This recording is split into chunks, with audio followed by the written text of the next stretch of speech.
Bom, pessoal, já estamos aqui então aqui no modo tela cheia do artigo já para vocês.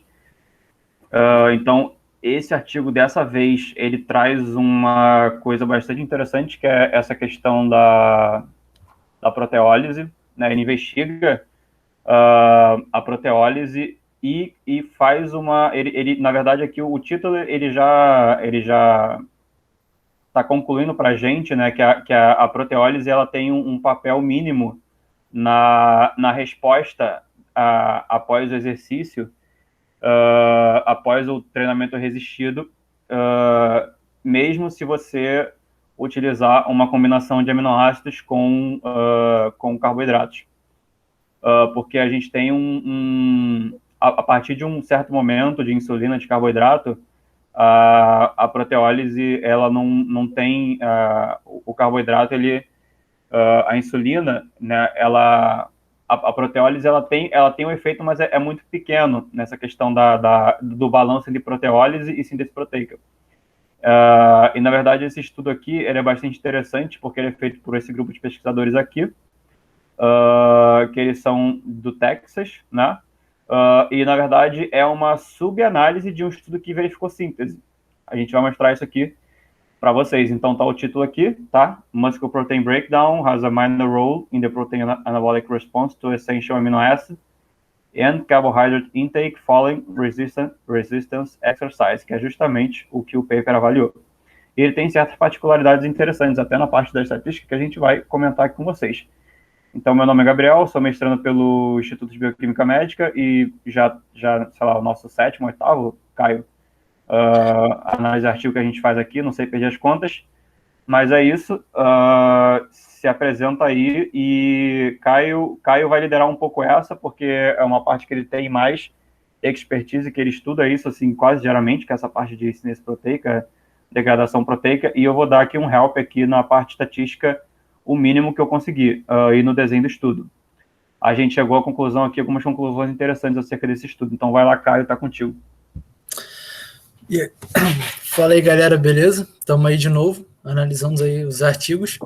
Dessa vez a gente trouxe um artigo com uma pegada um pouco diferente, né? A gente sempre fala que, para avaliar a hipertrofia, é importante a gente avaliar a composição corporal. Porém, os estudos mecanicistas, que avaliam síntese proteica muscular e degradação proteica de forma aguda, eles também têm a sua validade, eles também têm o seu papel na hora da gente tentar entender, né, todo o conjunto de evidências científicas. Então, a ideia desse estudo não foi avaliar a hipertrofia de fato, né? Foi realmente avaliar esse marcador agudo para a gente entender um pouco mais como é que acontece essas variações de síntese proteica e degradação proteica após o exercício. Então, basicamente, o que eles fizeram? Como o Gabriel disse, já tinha um estudo original que avaliava a questão da síntese proteica miofibrilar após o exercício. Daí, assim, o que os pesquisadores queriam saber é se, quando os participantes consumiam uma solução com carboidrato e aminoácido, será que essa alteração era principalmente por conta de um aumento da síntese proteica ou por conta de uma degradação por conta de um aumento da degradação proteica muscular? Que é o que eu chamei de proteólise lá no início, né, Caio? Importante, de forma importante, né, uma resposta induzida ao exercício, né? Então, os indivíduos passaram por um processo de exercício e aí você tem essas mensurações aqui nesses dois braços diferentes. Pode continuar, só queria fazer essa complementação. Desculpa aí, pode continuar. Não, beleza. Então, é interessante porque, assim, a ideia do estudo era realmente avaliar o pré versus pós de ambos os grupos, né? E entender se nesse pré versus pós você tinha uma diferença principalmente em relação à síntese, aumento da síntese ou diminuição da degradação proteica, certo? Então tá, basicamente o desenho do estudo foi como? Eles pegaram 13 participantes, sendo 7 desse estudo original e 6 eles introduziram aí nesse estudo, né? Eles basicamente utilizaram para avaliar a síntese proteica um método com traçador de aminoácidos, né? Explicando de forma bem resumida. A gente tem diversos métodos para avaliar balanço proteico. Temos o balanço nitrogenado, que acaba não sendo tão sensível, né? Ele dá uma ideia mais de que a pessoa está mais no estado anabólico do que catabólico, porém ele não diz exatamente quais proteínas estão sendo sintetizadas, não é específico para tecidos. Um pouco melhor do que esse, a gente tem o método de traçadores para síntese, degradação e oxidação de aminoácidos no corpo inteiro, né? A gente depois, refinando um pouco mais o método, a gente começa a ver os métodos que avaliam esses aminoácidos traçadores no compartimento da artéria e da veia, ou seja, os métodos de diferença arteriovenosa, né, desses marcadores. Então, dentro desse subtipo, né, de mensuração, a gente tem os métodos de 2 compartimentos, onde eu vou avaliar só essa concentração de aminoácidos na artéria e na veia, né? E o método de 3 compartimentos, onde eu avalio os aminoácidos na artéria, na veia e também tiro uma biópsia muscular. Nesse caso, aqui a gente tem o release e utilization, né, Caio? O release, ele é na veia e utilization, ele é na artéria, né? Isso, esse método, na verdade, esse valor, na verdade, é um cálculo, né, da taxa de diferença dos aminoácidos na artéria e na veia. Só voltando um pouco para a explicação, só para não perder muita linha de raciocínio, é que assim, esse método da diferença arteriovenosa de 3 compartimentos, ele vai basicamente avaliar, no caso desse estudo, eles utilizaram a fenilalanina, né, que é um aminoácido que não pode ser metabolizado no músculo. Então, o que eles fizeram? Eles quando eles fazem esse traçador, eles adicionam um nêutron no aminoácido, de forma que esse aminoácido ele tem um comportamento parecido com os outros aminoácidos, né, do corpo, porém ele tem uma massa um pouco maior, que permite eles fazerem essa diferenciação na hora da quantificação. Mas, enfim, a gente tem a artéria que vai irrigar o músculo e a veia que vai drenar o músculo. Ou seja, o aminoácido ele entra pela artéria e sai pela veia. Então, basicamente, a gente vai avaliando a síntese proteica pela taxa de aminoácidos marcados, no caso a fenilalanina, que vai ser incorporado no músculo. E, basicamente, a gente vai avaliar a degradação proteica com base nesses aminoácidos que são degradados e liberados na veia. A questão é que, para você ter uma ideia um pouco melhor de síntese proteica miofibrilar, é importante a biópsia, né? E foi o que o estudo original, não esse, o estudo original que era do braço anterior, utilizou. Nesse caso, eles focaram mais na questão da degradação proteica muscular. E o que é importante de falar? A degradação proteica muscular com esse método, ela não diz para a gente se essa proteína é de proteína miofibrilar ou se é de proteína mitocondrial ou do tecido conectivo, porque, na verdade, ele avalia a degradação proteica muscular de forma geral, não é específica para tecidos. Aonde entra a sarcoplasmática aí? Ou isso já caiu por terra? É a mitocondrial? Então, a hipertrofia sarcoplasmática, na verdade, ela é um conjunto de diversas proteínas, né, no citoplasma, né, no sarcoplasma da célula. Aí vai incluir tanto proteína mitocondrial, algumas enzimas, entendeu? Mais ou menos um conjunto, mas de fato, a proteína sarcoplasmática é um desses componentes que poderia estar sendo quantificado por esse método, né, porque o método ele não é sensível para proteínas miofibrilares.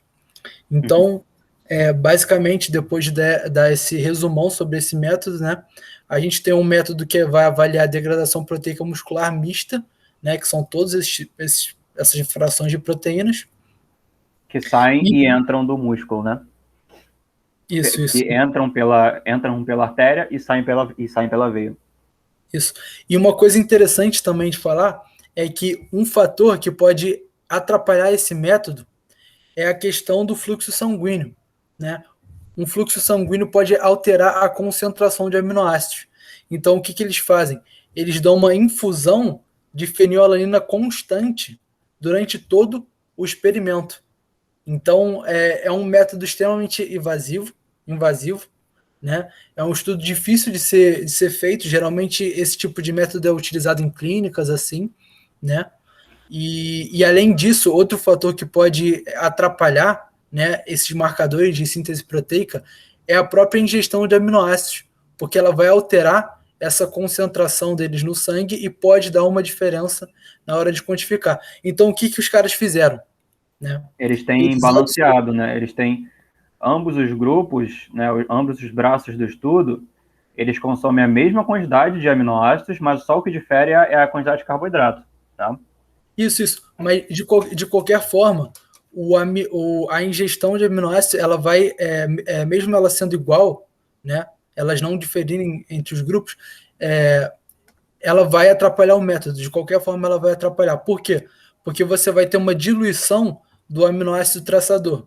E se você tem essa diluição, você dificulta na hora de quantificar a síntese proteica.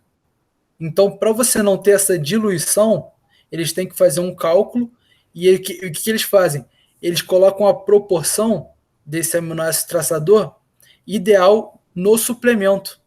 Então, eles quantificam ao botar isso no suplemento. Eles não simplesmente quantificam o aminoácido na corrente sanguínea. Eles quantificam e ainda controlam o aminoácido traçador por essa adição no alimento. Que é o que ele está falando aqui, né? A composition of the AAA plus show solutions. A composição era consistida de 20 gramas de EAA com 8% de histidina, 8% de isoleucina, 35% de leucina, 12% de lisina, blá, blá, blá, blá. Aí o que eu tô falando no final, ele até explica. To minimize the potential of tracer dilution. Entendeu? Apropriada foi de 6,5% do conteúdo total de fenilalanina. Isso. Entendi. Eles basicamente fizeram isso para controlar esse possível fator confundidor da mensuração da síntese proteica. E você dá a proteína e aquilo afetar o conteúdo de fenilalanina, né? De uma forma geral.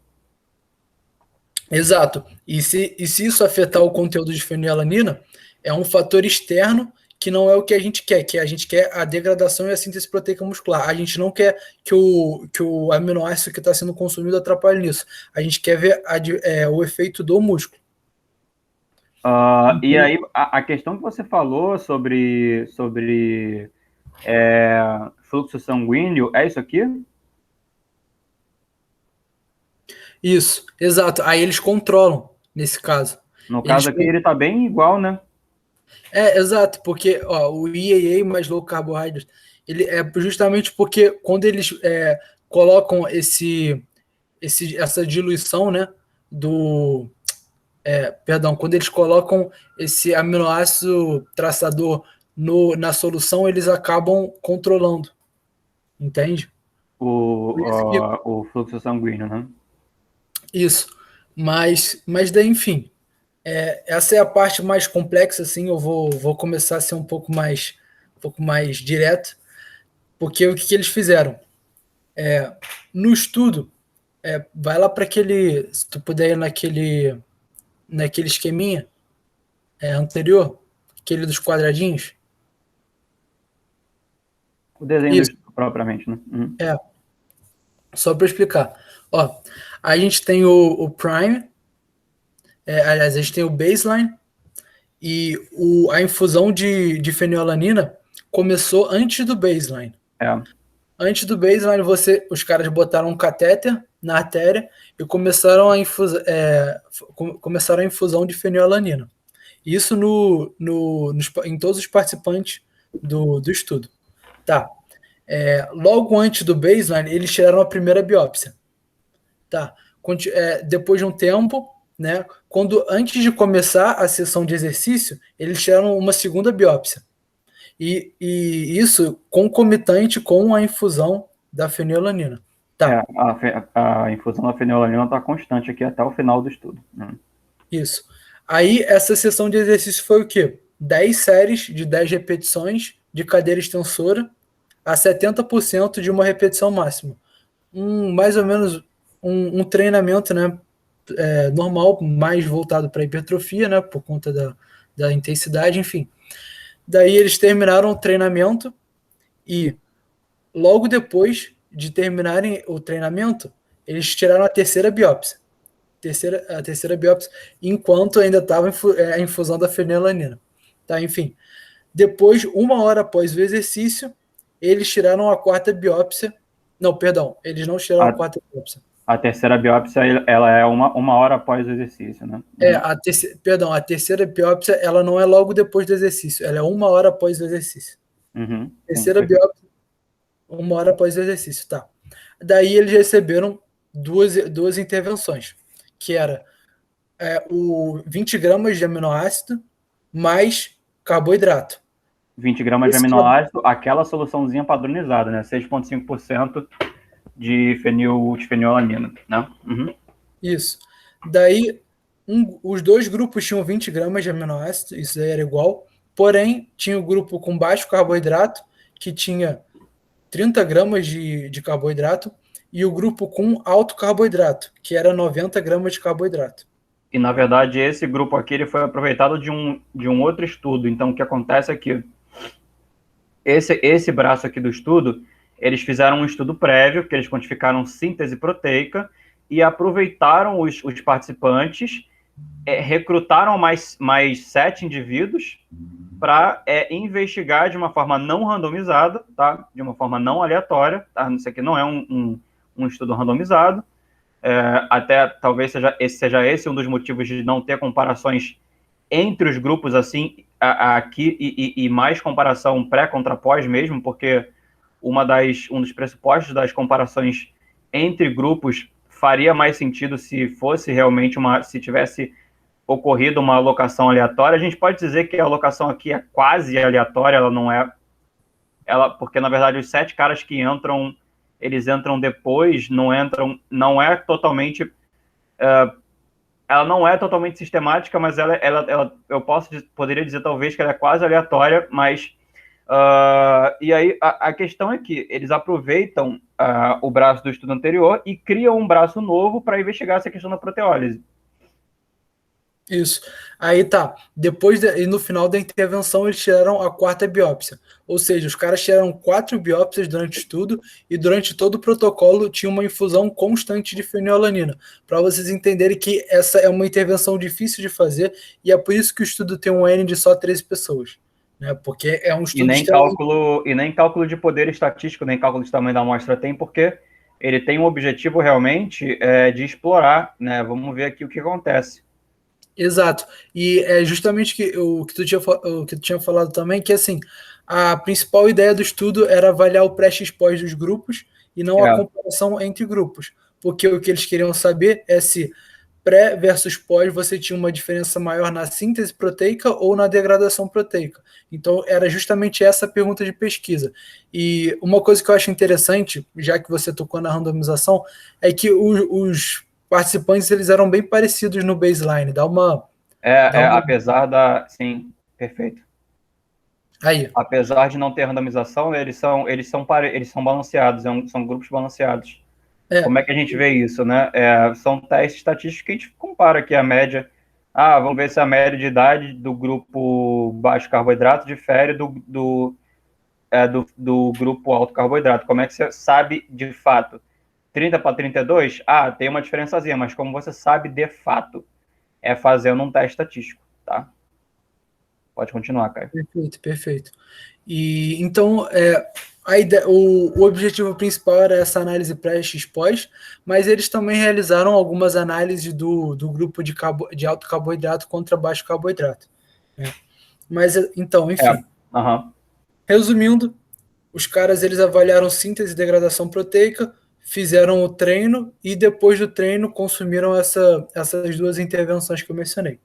Aí agora a conclusão geral, né, Caio, é que, na verdade, a gente vai ter aqui, a gente tem uma seção inteira de métodos e tal, que, isso aqui não vamos entrar, mas a conclusão geral aqui, né, nessa tabela, é que, na verdade, a proteólise, né, a proteólise não tem ela não tem o p-valor de pré-x pré-contra pós, né, dos dois grupos, porque aqui é tudo comparando contra baseline, né? Olha lá, significant difference from baseline. Aqui, na verdade, essa cruzinha aqui é um P de 0,15. Então, não tem assim, é uma diferença que ainda poderia ocorrer por acaso, dado que a hipótese não é verdadeira. Aqui, Exatamente. então, o que a gente pode concluir dessas duas partes em vermelho, né, dessas duas marcações em vermelho, que é, na verdade, o objetivo principal do estudo, a gente está vendo aqui que a proteólise não tem, mesmo você, tipo, dando mais carboidrato, enfim, a proteólise, ela não modifica muito. O que modifica é a utilização da proteína, é a síntese, né? Tô correto? Exato, exato. E uma coisa interessante de falar, continuando nesse gráfico, é que assim, a gente vê, são duas coisas interessantes da gente falar. É que, primeiro, quando os caras consomem o aminoácido com carboidrato, a principal alteração é na síntese proteica. Tanto no grupo com baixo carboidrato quanto alto carboidrato, nos dois. E não tem diferença entre os grupos. Mesmo você dando 90 gramas de carboidrato, não aumenta mais do que o de 30. Tá aqui no gráfico, né? Tem um gráfico mostrando isso. Tem? Não tem, não tem. Não tem, não, né? Não. Uhum. E outra questão, agora sobre a degradação. Ele só não reporta porque, na verdade, não teve diferença, é verdade. Uhum. Isso. E então, assim, falando da parte estatística, a síntese, eles viram uma diferença significativa, né, no pré-pós, tanto nas duas situações que eu falei. E agora, em relação à degradação proteica, no pré-pós, eles não encontram uma diferença significativa, né, em relação ao consumo tanto de baixo quanto de alto carboidrato. Eles até encontram uma diferença, mas no caso eles não encontram como significativo. Enfim, a gente até poderia, de repente, talvez pensando, se fosse uma amostra maior, de repente, conseguiria ter um maior poder estatístico para detectar isso, mas de qualquer forma, o que eles encontraram foi uma diferença estatística em relação ao aumento de síntese, porém não uma diferença estatística em relação à redução de degradação proteica muscular. Que é a proteólise. Leva a gente a concluir que provavelmente o que mais impacta, né, o que é mais impactado com a ingestão de carboidrato e de proteína é a síntese proteica, e não a degradação proteica muscular. Resumindo esse estudo, né, o que esse estudo mostrou de forma tão controlada, né, de forma tão, enfim, experimental, né, que na verdade isso aqui é um estudo experimental, apesar dele utilizar um termo aqui seccional, a gente ficou em dúvida em relação a isso, mas tudo bem. É um estudo extremamente controlado, né, que dá uma intervenção para os indivíduos, que dá duas intervenções, na verdade, né, e mensura o fluxo sanguíneo, né, no músculo desses caras e tudo mais. Ele consegue mostrar de uma maneira assim relativamente elegante, né, que a proteólise ela não tem realmente tanta importância. E talvez com o maior tamanho da amostra, mas aí começam as questões. Será que isso seria factível com um estudo muito grande, com um tamanho da amostra maior? Será que seria factível fazer, sei lá, com 50 indivíduos? O quão caro seria fazer um estudo desse? Exato. Tanto é que eles pegaram o braço de um outro estudo justamente porque deve ser alguma coisa extremamente complexa de você fazer. Sim. Extremamente cara, inclusive, até porque os caras não só eles têm essa questão da biópsia, da infusão de fenilalanina, quanto o próprio adição do traçador também não é uma técnica barata. Então, tipo, vários aspectos desse estudo são muito caros. E uma coisa interessante também é a gente pensar no papel da insulina, né, do impacto da insulina nessa questão do balanço proteico. Se a gente for ver, calma aí, só para dar para mostrar a barrinha aí. Ó, se a gente for ver, a gente tem um aumento da insulina quando os caras consomem o aminoácido mais carboidrato. Um aumento superior quando eles consomem o aminoácido com altas quantidades de carboidrato. Sim. Porém, esse aumento superior dos níveis de insulina, ele não se traduziu em um impacto maior no aumento da síntese proteica e nem na redução da degradação proteica muscular. Então, o que eles mostraram? Que parece que, assim, a síntese proteica... Tá, na verdade, Caio, mostrando essa tabela aqui, né, lá, 158 para 154. Né? Exatamente. Não é quase a mesma coisa. É o conjunto exato dessa tabela quanto do gráfico. Então, assim, não quer dizer que a insulina não tenha um impacto nesses dois processos. O que eles mostraram é que a elevação da insulina do grupo de aminoácido mais baixo carboidrato já foi suficiente para otimizar as adaptações. As adaptações não, as respostas de síntese e de degradação proteica. Ou seja, não é quanto mais insulina, maior a resposta. Parece que você tem um limite em que isso acontece. E, inclusive, em outros estudos, eles até demonstram que quando você compara uma ingestão de aminoácido contra um outro grupo com aminoácido mais carboidrato, apenas a elevação da insulina decorrente dos aminoácidos já é suficiente para maximizar a resposta. Ressaltando o efeito da insulina como um aspecto permissivo, né? Permissivo tanto no aumento da síntese quanto na redução da degradação. Não é quanto mais... porque assim, a gente tem muito aquelas estratégias assim de carboidrato de alto índice glicêmico no pós-treino para estimular a insulina, aumentar a síntese proteica e reduzir a degradação. Parece que assim, se você consumir apenas os aminoácidos, né, não foi o caso desse estudo, esse estudo não teve um grupo só de aminoácidos, mas outros também demonstram, parece que só de você consumir os aminoácidos, esse aumento de insulina já é o suficiente para essa questão da síntese proteica e degradação proteica muscular de forma aguda. E de forma importante, né, Caio, a insulina, a cruzinha aqui está indicando que, na verdade, ela sim é diferente entre os grupos, e o que faz é completamente plausível, né? Porque um grupo está consumindo mais carboidrato, beleza, aí, pô, ele vai ter mais insulina. Só que isso não tem efeito, de novo, né, repetindo, não tem efeito na degradação e nem na síntese. Isso, exatamente. Daí agora entrando em algum dos outros desfechos que eles mediram, né? Lembra que eu falei que além de avaliar os aminoácidos traçadores, eles tiraram uma biópsia. E essa biópsia permite com que eles quantifiquem alguns marcadores moleculares, né? Isso daí é por meio da PCR mesmo, que eles vão avaliar a expressão de RNA mensageiro, né? E daí eles usam isso para quantificar algumas proteínas ou alguns fatores de transcrição que são envolvidos com a proteólise, com a degradação proteica muscular. Então, todos esses caras aqui, né? MPK-alfa, AKT, né? Isso.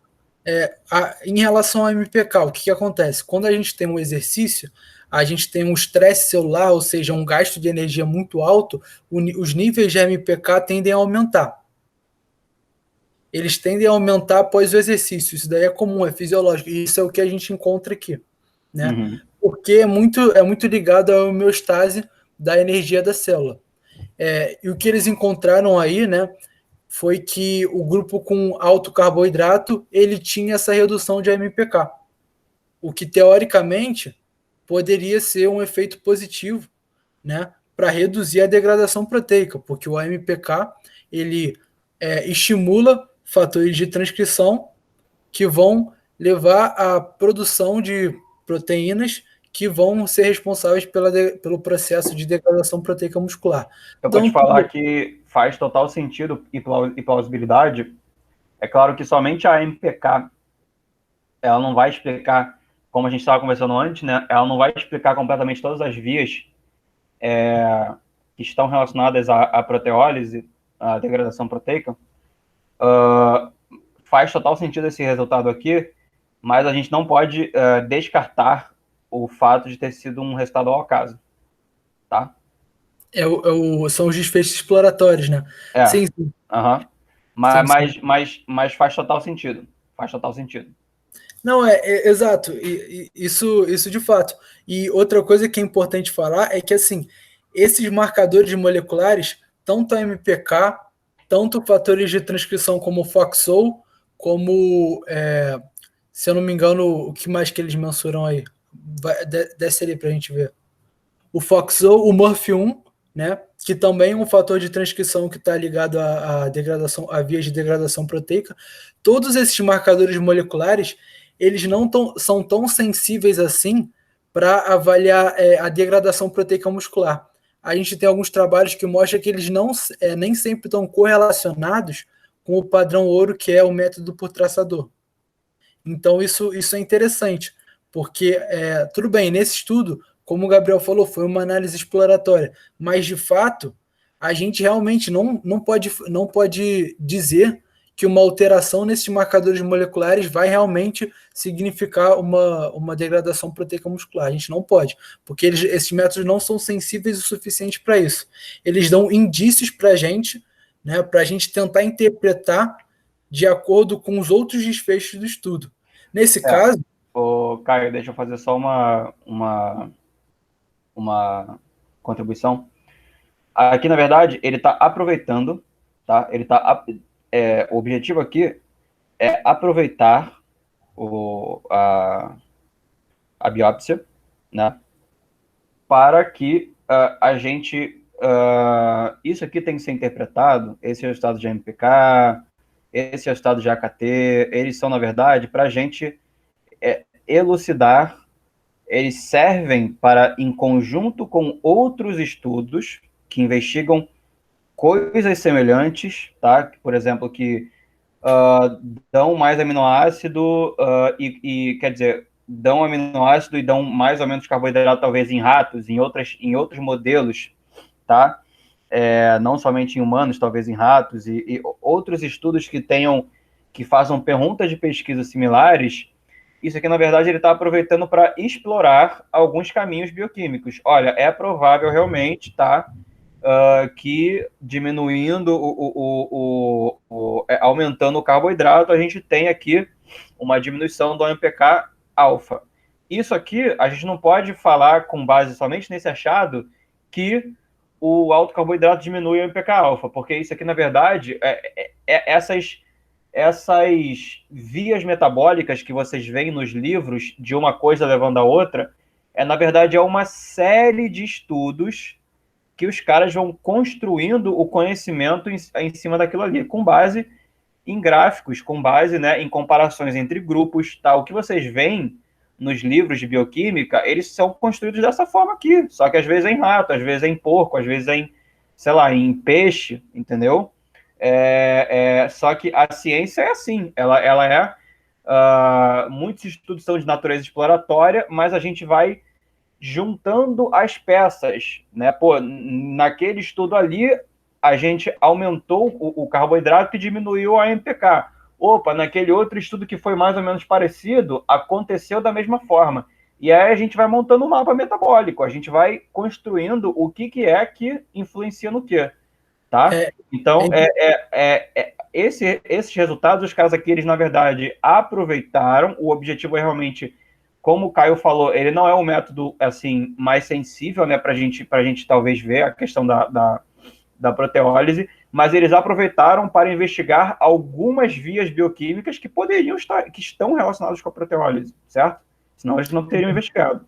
Exato. É interessante tu falar isso, porque, assim, uma coisa, quando eu estava estudando um pouco sobre o metabolismo proteico no Shields, né, o Shields, ele é um livro que ele já traz bastante questão de metabolismo em humanos mesmo, mas uma coisa que o Shields traz é que, assim, vários livros de bioquímica, você tem diversas vias que são, na verdade, derivadas de estudos em leveduras, por exemplo, em modelos que são um pouco mais, não são tão próximos do ser humano, o que não invalida completamente, né?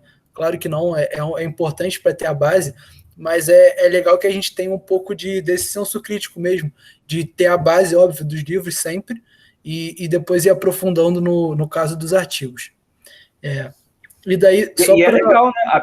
Apesar de que isso aqui possa ser um resultado ao acaso, é legal a gente, talvez, se isso aqui tiver uma plausibilidade biológica muito grande, que eu não conheço sobre o campo, talvez se isso aqui seja um resultado consistente em muitos modelos animais, em vários experimentos em ratos camundongos, se o cara acha isso aqui em humanos, independentemente do tamanho amostral, cara, pô, é plausível, entendeu? É um resultado plausível. O resultado que é plausível, ele ganha de propriamente a gente interpretar o gráfico aqui de forma fechada. Opa, deu significativo, não deu, dane-se, entendeu? Não, as coisas não é assim, as coisas funcionam de uma forma contínua, não é uma forma dicotômica, apesar do p-valor levar a gente a fazer isso, mas tudo bem. Perfeito, perfeito. Deixa eu só dar um resumão assim dessa questão das vias, só para eu explicar os marcadores, né? A gente tem, durante o exercício, esse estresse celular, que vai levar ao aumento da MPK. Essa MPK ela vai estimular diversas cascatas bioquímicas, que, enfim, em algumas delas vão culminar no aumento de alguns fatores de transcrição. Fatores de transcrição que vão aumentar a expressão proteica de vias relacionadas à degradação muscular. Quais são esses fatores de transcrição? Do caso que são mensurados nesse estudo? O FOXO e MORF1, né? São dois que são mensurados no estudo. E também outras proteínas que são relacionadas a alguns sistemas que a gente tem de proteólise. Quais sistemas são esses? Sistema ubiquitina-proteasoma, né?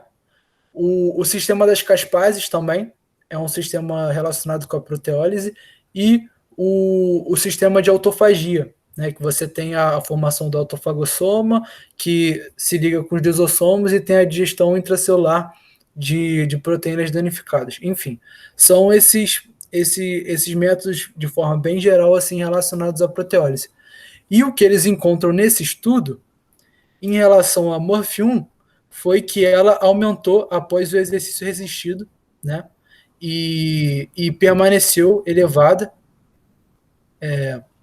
de forma superior até no grupo com alta quantidade de carboidrato, né? O que assim parece meio contraintuitivo, mas como o Gabriel disse, são resultados exploratórios, né? Mas assim, se a gente fosse pensar em plausibilidade biológica, de repente uma maior ingestão de carboidratos faria sentido ela até reduzir mais o MORF1, né? Porque ele está relacionado com a degradação proteica.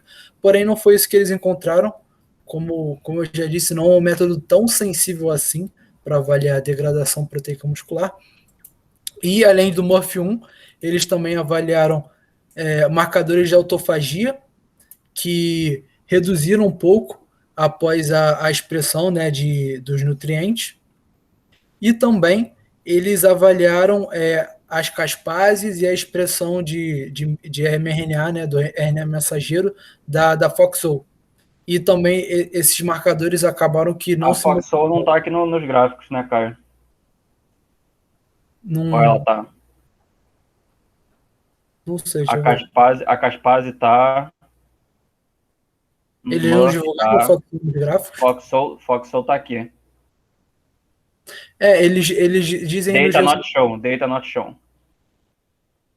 eles mostram nos resultados, só que, se eu não me engano, não tem um gráfico específico. Não tem o gráfico. Tem um gráfico para Murphy-1, tem o gráfico para MAF, para CASP, né? Mas não tem para FOXO. Para ser sincero, se eu não me engano, esse MAFBX, eu não lembro muito bem qual desses sistemas de degradação proteica que ele está relacionado. Uhum. Porém, pode ser que tenha alguma coisa a ver com... Deixa eu ver se ele fala aqui. Com o FOXO, né? Que tem alguma relação. Na discussão sempre tem, né?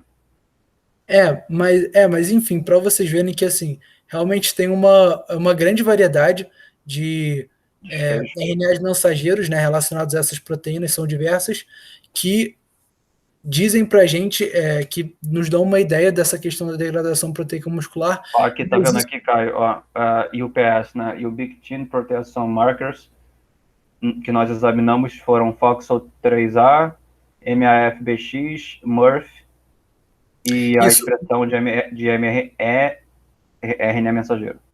Exato. Então, no caso MAFBX, ele é um marcador, como ele diz, do sistema ubiquitina proteação. Ubiquitina proteação. Uhum. Perfeito. Mas enfim, né? Por mais que não faz parte do MPK alfa, né? O MPK alfa ele está mais ele está mais assim, vamos dizer assim, ele está mais, ele é outra via, né? Ele é outra via. Não vamos ficar tanto na bioquímica aqui, mas O MPK, na verdade, ele é o primeiro a alterar no caso dessa questão do estresse da energia, no estresse em relação à redução de energia celular. E no caso, o MPK ele vai estimular essas outras vias, né? Então, acaba ele que vai, ele vai estimular, ele estimula a KT também, né? Ou não? ele estimula, no caso, as vias de proteólise, Entendi. tanto o É porque ele é FOXO um sinalizador, ele é um sinalizador de, ele é um sinalizador de, vamos dizer assim, de deficiência de energia da disponibilidade célula. energética na célula, né? Tô errado? Exato, Uhum. exatamente isso. Exato. E até tem uns trabalhos interessantes que eles mostram que o próprio sistema de autofagia, alguns sistemas proteolíticos, eles são importantes para manter a homeostase energética. Então você tem desde o MPK até esses fatores de transcrição, essas proteínas, todos eles têm uma importância para a célula, entendeu? A degradação proteica muscular não é um processo apenas negativo, né? Tem um trabalho, inclusive, que ele mostra que quando você, óbvio, é mecanicista, né, em ratos, quando você nocauteia alguns genes, algumas proteínas marcadoras, algumas proteínas relacionadas à autofagia, você prejudica na questão na questão da função muscular, né? E você prejudica um pouco as adaptações do tecido muscular, podendo estar relacionado a algumas miopatias, né? Alguns tipos de doença relacionadas ao tecido muscular. Ou seja, a degradação proteica, ela em algum nível, de forma algum nível ela é interessante, né? A gente tem, no caso, quando a gente tem um treino de musculação, um exercício, a gente tem alguns danos nas miofibrilas, e esses sistemas proteolíticos eles são importantes para remover parte das miofibrilas danificadas para que elas possam crescer e se adaptar e facilitar, né, essas respostas do treinamento. Então não são apenas marcadores que devem ser vistos como algo negativo. Interessante é que muita coisa aqui realmente é pré-contrapós, né? Os asterísticos aqui é tudo comparando contra o baseline, né? Os valores de PS estatísticas. É comparando contra o baseline. E aqui é o fold change. Na verdade, o fold change é tipo assim, vamos dar um exemplo aqui. Se o cara, ele tinha... a gente tem 13 indivíduos, né? Se o cara, ele tinha 10 de Murphy, mRNA, e ele passou para 36, você tem um fold change de 3,6. Então, na verdade, eles usam esses dados aqui de fold change porque é uma amostra pequena. Isso aqui, na verdade, se chama normalização. São dados normalizados. Porque eles fazem isso porque os testes estatísticos que são realizados comumente na literatura, eles requerem um pressuposto de normalidade dos dados que você está, ou seja, de certa homogeneidade, né, dos dados que você tá trabalhando.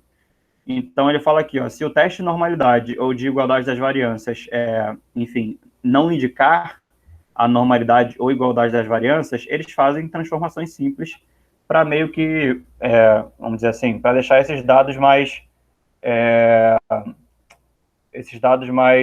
controlados, vamos dizer assim, para deixar eles sambando menos, para deixar eles mais controlados, literalmente, né? E aí é só isso que eu queria adicionar em relação à parte estatística, porque alguns dados aqui são em relação a valores totais, por exemplo, insulina, enfim, você tem essa aqui, né, em ml, né? Você tem os valores totais e alguns são fold change.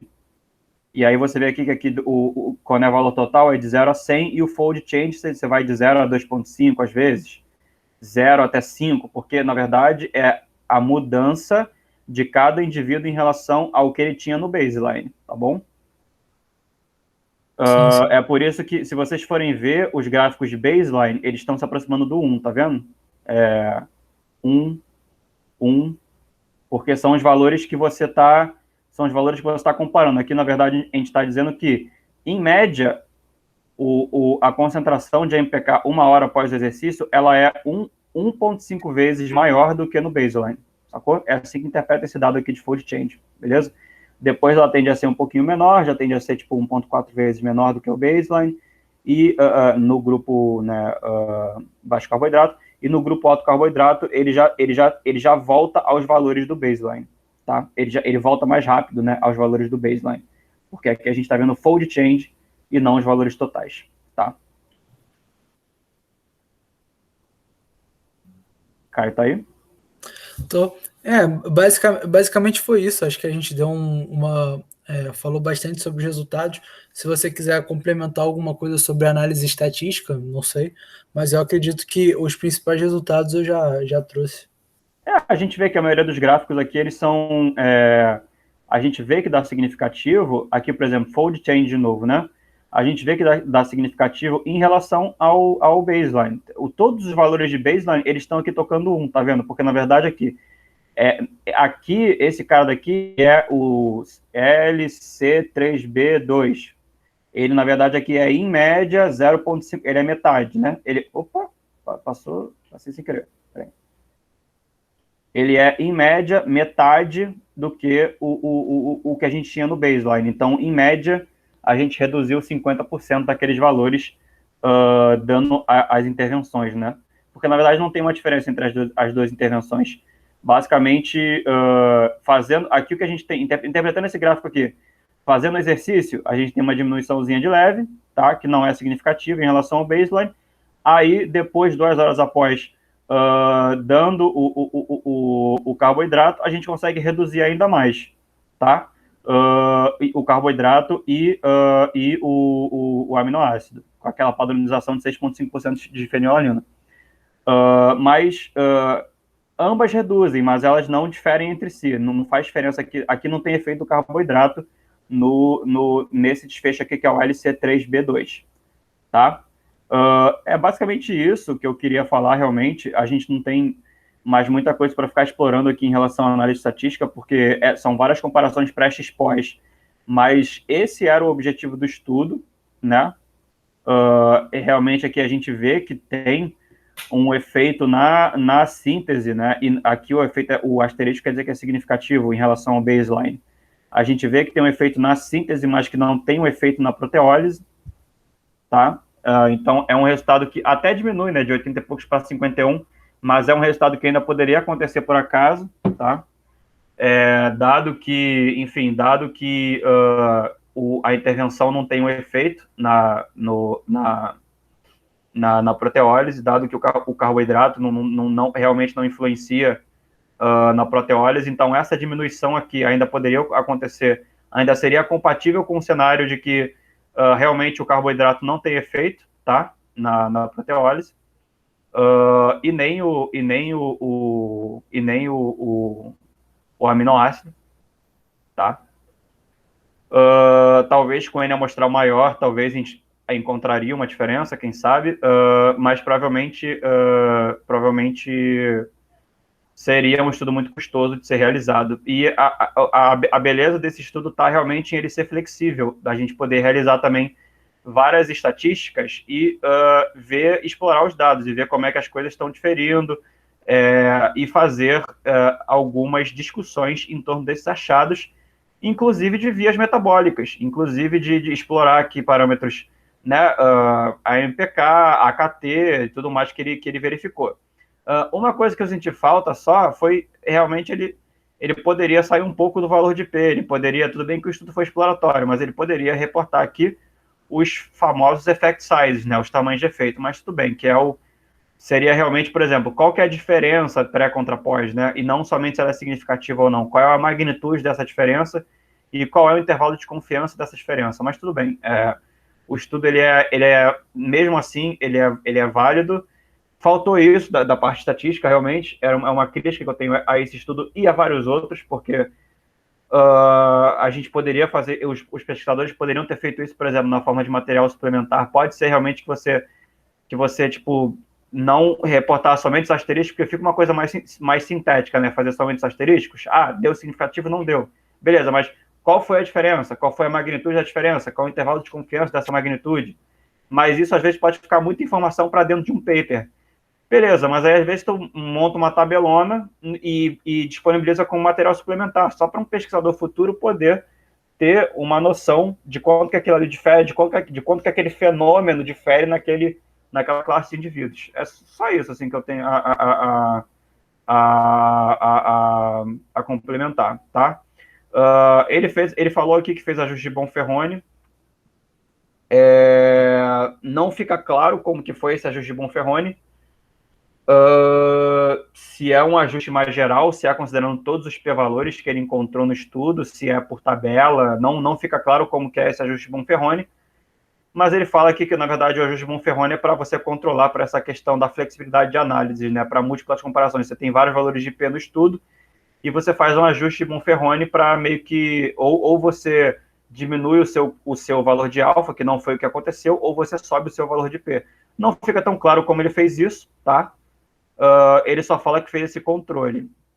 Não fica tão claro como que ele fez pelo menos para mim, tá? Não tá tão claro como que ficou.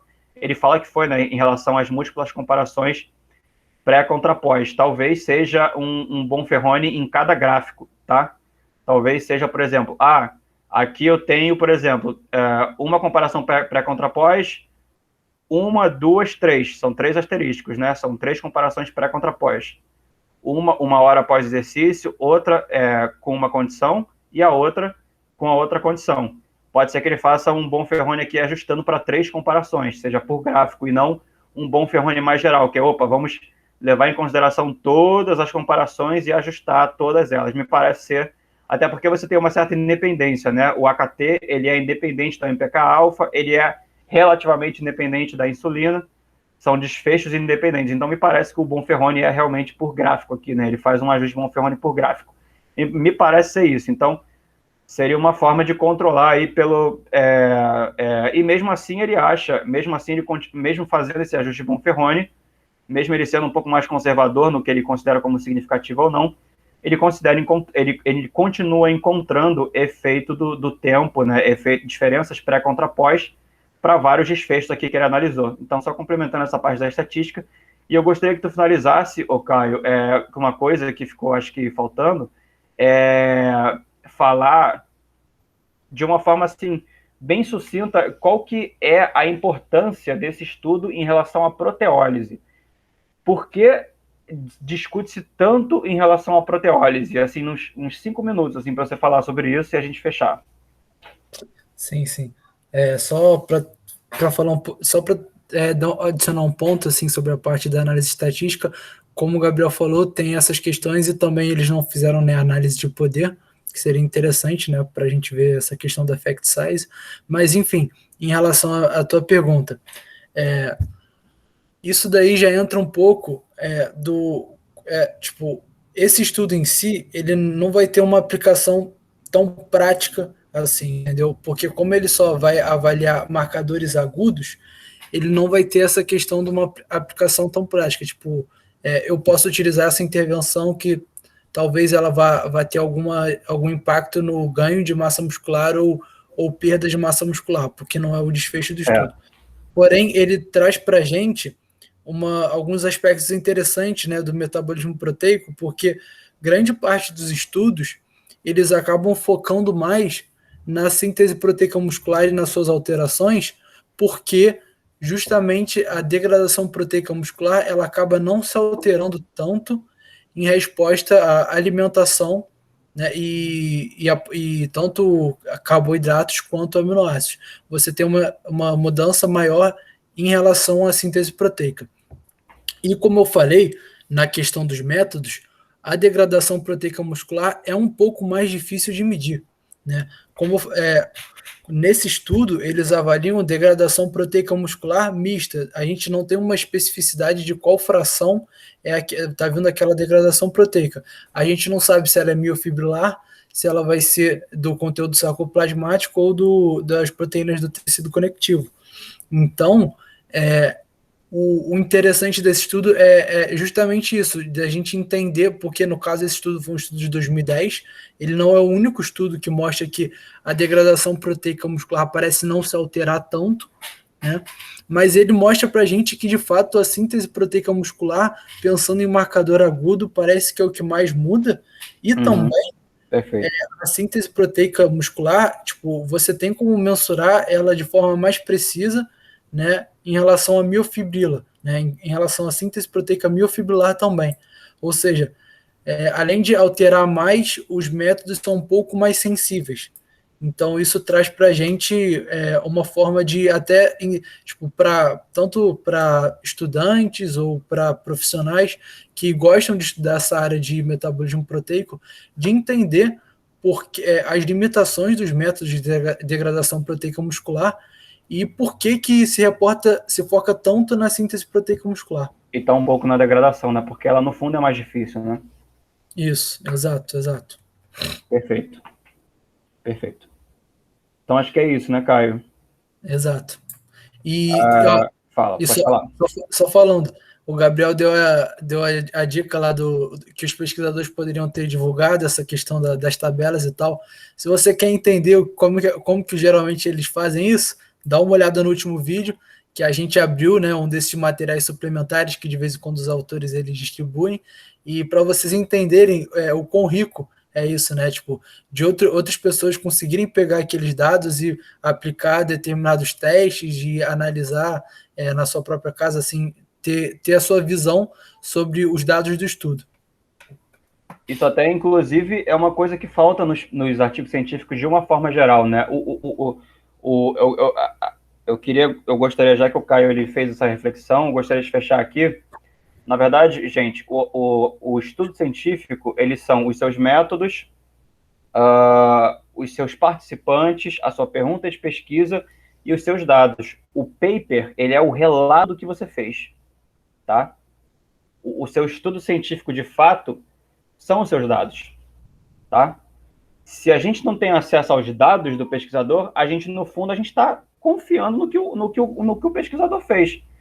A gente tem confiança, né? A gente tem a pesquisa funciona por confiança. Eu confio nesse cara aqui, os artigos dele nunca foram retratados, esse cara ele tem publicações consistentes que constroem conhecimento sólido, né? Ele é um cara respeitado e tudo mais, mas assim, até os grandes caras cometem erros e às vezes você ter um banco de dados disponível, como que tinha no último artigo, é interessante, porque às vezes dois alunos, né, vamos dizer assim, eu sou aluno de mestrado, Caio de graduação, às vezes dois alunos de analisando artigo científico no Brasil podem, com certo conhecimento estatístico, identificar um erro que um pesquisador grande lá dos Estados Unidos não identificou. Beleza? Porque a ciência, ela precisa desse componente, ela precisa ser aberta para se autocorrigir, para a gente ter essa. É claro que divulgar dados de estudos às vezes nem sempre é tão simples, porque a gente está lidando com seres humanos, tem toda uma questão de ética envolvida, tá? Essas coisas estão começando a evoluir.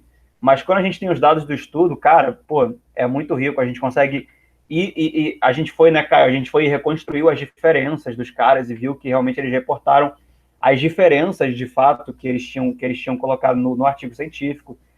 Fica uma coisa muito mais rica, né? Fica uma coisa muito mais confiável. Mas a gente parte desse pressuposto de que o que está publicado é confiável, beleza? Fechou. É isso então, pessoal. Obrigado aí por assistirem. Como é que eu faço para gravação? Interromper a gravação.